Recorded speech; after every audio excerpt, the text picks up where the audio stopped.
Hey everyone, Corey Walen, managing partner, Bridgemark Strategies, a firm that's helped over 1,000 financial advisors objectively explore the broker-dealer and RIA marketplace and help them find the firm with the right combination of feel, fit, and financials for them and their business. I was speaking with an advisor the other day and just kind of explaining to him how I help advisors through the due diligence process in terms of unbiased education, alignment with firms that best complement what they're trying to do, that they should explore, help them ask the right questions along the way. But I told him another big part is just helping financial advisors avoid mistakes that we see people make every single day. And he asked me, Corey, what do you think the biggest mistake an advisor can make in their due diligence process is? And in my opinion, it's financial advisors ignoring red flags throughout their due diligence process and choosing a firm based solely on an upfront transition check. And I think a lot of advisors say, Corey, that's ridiculous. I would never make a decision purely based off of economics. But typically throughout the process, when there's a firm with a significantly higher check, we will see financial advisors start to ignore or forget some of the red alarms or red alerts that made them find that firm unattractive in the first place. So I'll give you a perfect example. I was exploring a couple different firms with an advisor a few months ago. And we found the perfect firm for him from a cultural standpoint. It checked off all of the list points of his needs and wants.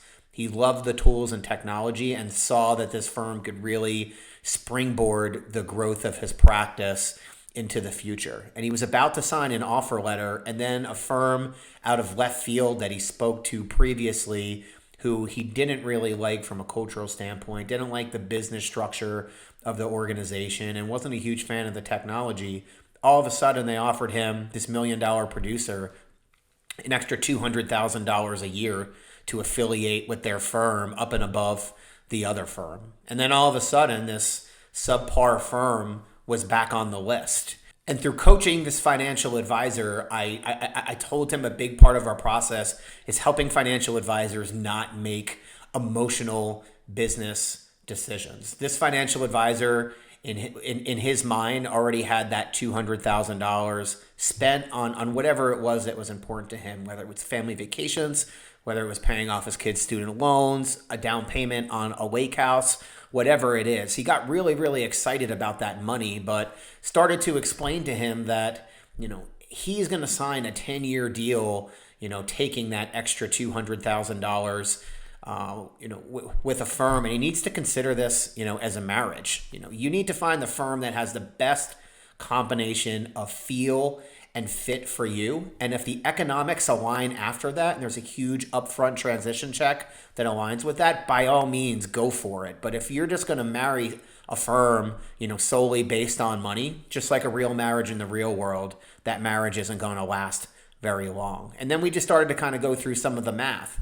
That $200,000 of extra money at the end of the day at this financial advisor's tax bracket is going to get taxed at close to 40%, which means left over, he's only going to have $120,000 spread over 10 years of the length of the note. That's an extra $12,000 per year. Mr. Financial Advisor, are you really going to make a decision to go to a subpar firm where there's a firm that's a perfect fit for you with a little bit less money, for $12,000 of incremental money per year over the next 10 years?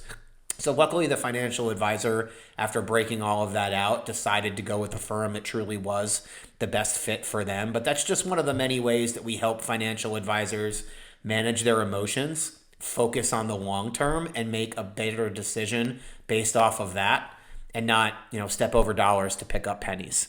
I really hope that this helped. And if you have any questions, I'd be glad to help.